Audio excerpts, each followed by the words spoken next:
Happy May, everybody. Thanks for tuning into our May WIG report. Our occupancy was overall flat in April, with our average daily census still hovering right around 84%. Ultimately, to continue to increase our occupancy, we need to continue increasing both team member and resident satisfaction, and also team member engagement in the sales process. If we do those things, we'll achieve higher occupancy, we'll achieve our WIG. So April was our first full month utilizing our new human resources software, UKG. I know everyone's well aware of that at this point. I just want to say everyone has done a really tremendous job adapting to the change. As we said in prior communications, it's going to be harder at first, it's going to be a little slower. Once we're acclimated, once we've gotten through that change cycle, it's going to be even better. We're going to move faster and be more efficient. So related to UKG, we have a few critical reminders for everyone related to some of the changes that came with it. And I guess I'll just ask you a question. Do you like being paid correctly? If you're like everyone I know and you do, then please pay close attention. So every team member should be reviewing and approving your time cards through the UKG app. You can also do it online via their website. The app's definitely the best way to do it, or easiest anyways. And if you see anything that needs to be corrected, you need to submit this to your manager through UKG. You flag it on the app. If you don't know how to do that, talk to your supervisor, your HR director. Trained on this. This is fairly straightforward. And managers, you have to do your part. You should be reviewing time cards daily. Yes, you heard that right, daily. And that prevents you from getting overwhelmed trying to do it all at the end of the payroll period. So every day when someone works, when you work, make sure your time card's correct. You want to be paid correct? Bring up an issue if it's wrong.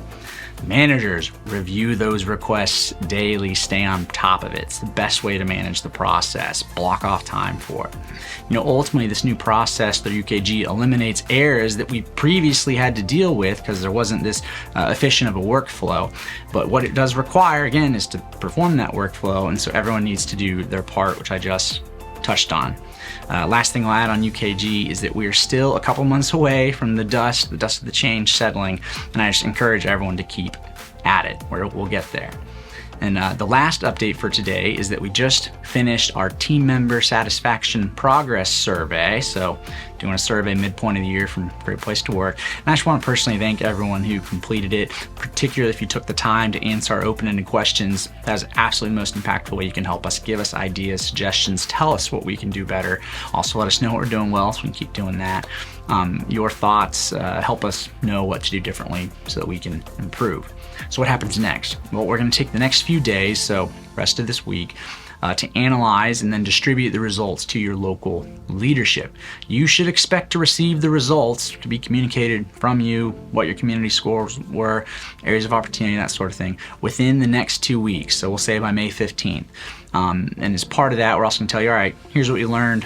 Here's the little things we're doing to course correct, and how we can just keep improving based on your feedback. So more to come.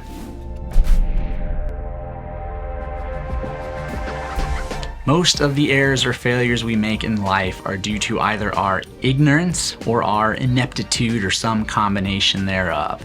So most of our errors or failures in life are due to our own ignorance or our own ineptitude. The former, ignorance, means we fail because we don't have enough knowledge, or we only have a partial understanding or partial knowledge of something, a little harder to avoid. Errors or failures due to ineptitude is when we fail to apply the knowledge that we do have correctly, or maybe even at all. Atul Gawande, a surgeon, author, and public health researcher, teaches us how to solve for ineptitude in his book, The Checklist Manifesto. The answer? Use a checklist. One of the more powerful pieces of evidence from his book was a 3-month experiment in 8 different hospitals around the world where implementing a pre-surgery checklist, not that complicated, reduced surgical complications by 36% and reduced deaths by 47%. That is astounding. Kind of scary, but also astounding in how powerful just a simple pre-surgery checklist was. Atul Gawande's proven theory is that checklists that help ensure all the fundamentals, the things we have knowledge about, occur, helps people or teams focus on the work itself and managing the unexpected. So again, means of solving for failure due to ineptitude, which is when we don't apply the knowledge we have, is having a checklist that ensures we are applying the knowledge that we do have so that we can focus on the unexpected, the things that require our creativity, require more brain function, more thought.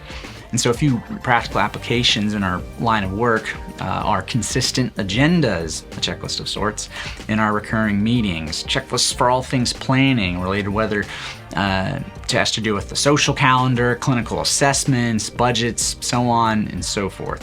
Checklists ultimately ensure the things we know to do, but sometimes can be easy to overlook, maybe just a step here or there.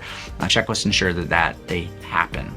And so to close out this leadership message, I'd like for everyone to think on what processes do you currently do that could be improved through the use of a checklist.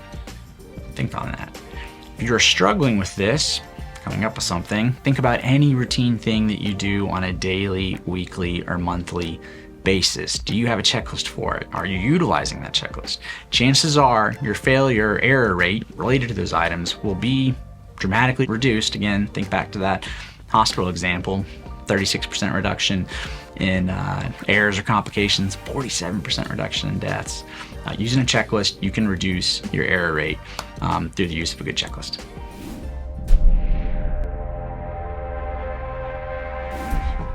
Would you like to earn some extra money? Take advantage of our referral programs and you can earn yourself an extra $500 for every person you refer to us. So our referral programs are this month's benefit highlight. We pay a $500 referral bonus for every new resident and every new team member that you refer to us. Refer 4 new people to us a year and you've earned yourself an extra $2,000, real money. By the way, there are no limitations on the number of referrals you can make. $500 for every person you refer to us to be a team member or a resident, once they are a team member or a resident. Sky's the limit on how much money that can make you. $500 to a person, no limits. Help us fill your community's open positions and increase our occupancy and get paid to do it. If you have a team member you'd like to refer to us, please consult your HR director. If you have a prospective resident you'd like to refer to us, please consult one of your community's lifestyle advisors.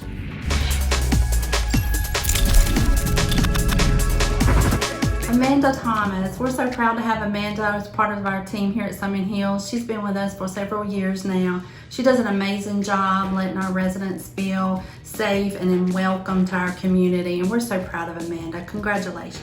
She's been with Summit Hills for a little over 4 years, started on the floor and has worked up in another position. Amanda does a great job while she's here, always making members feel safe, secure, at home, and welcoming.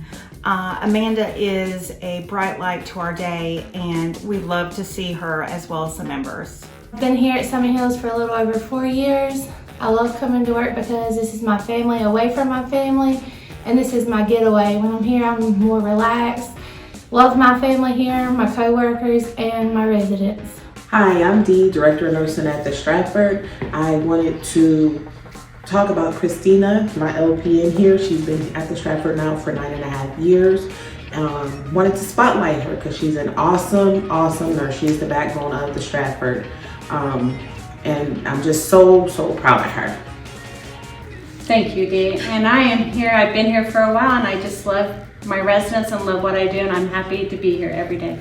Tama, congratulations on winning the WIG Hero Spotlight. No one deserves it more than you.